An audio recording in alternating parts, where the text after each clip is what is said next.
Okay, I just wanted to do a quick demo here of this new track functionality. Still a few loose ends to close up, but I wanted to start getting some feedback. There's three types of tracks. You can see there's new parameters down here. There's track type, which can be horizontal, vertical, or perimeter.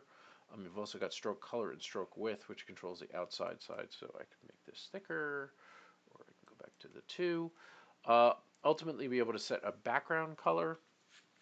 Um, in this case, it's not wired up yet, but basically, it'll put a rectangle. It'll fill all the cells with the same color, and then the number of boxes that you want. In this case, it's five, and then I can resize it just like normal. Put it wherever I want to put it. Um, the other thing I can do is I can put in the text that I want in each box, and this is the same functionality as the quick suit thing. So let's say I put 1 to 6. It'll put those in. I decided verticals by default will start from the bottom and go up. You could, if you want to reverse that, you could say 6 to 1. But I'm going to do 1 to 6. And you'll notice also now it's got more boxes than it said. So when it takes the maximum between the two is the way the logic works. So if I change this to just 1 to 3, it'll just do it like that. And of course you can do just regular text. You can say +1, +2, and so on. You can also skip a cell by just putting an extra comma, and then you can say +5, and then maybe win in the last space, something like that.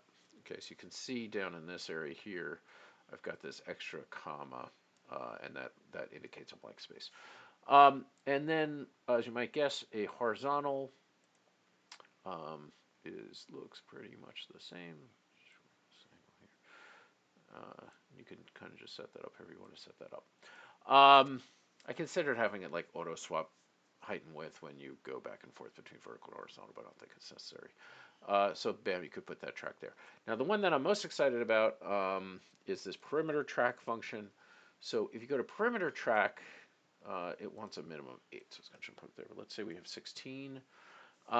It's going to automatically create a series of boxes in a ring, and it'll size them as best it can to try to make things kind of as square as possible.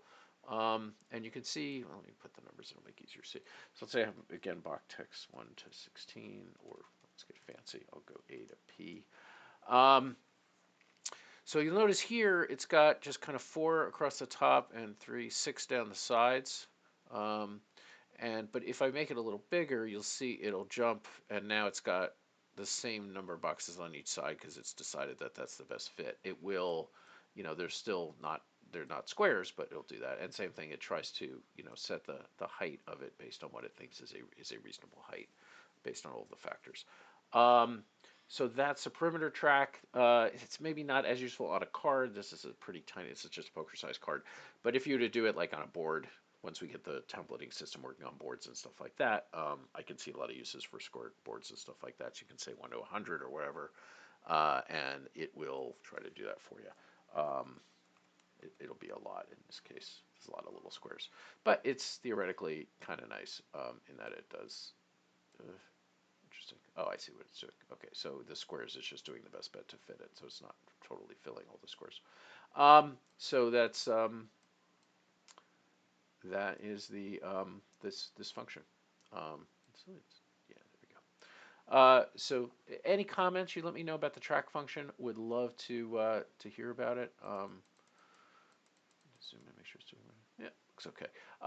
If you have any comments, please drop them in here and let me know about this and what other features around tracks that you might like to see. I do ultimately want to do icons as well, so that's something to look forward to.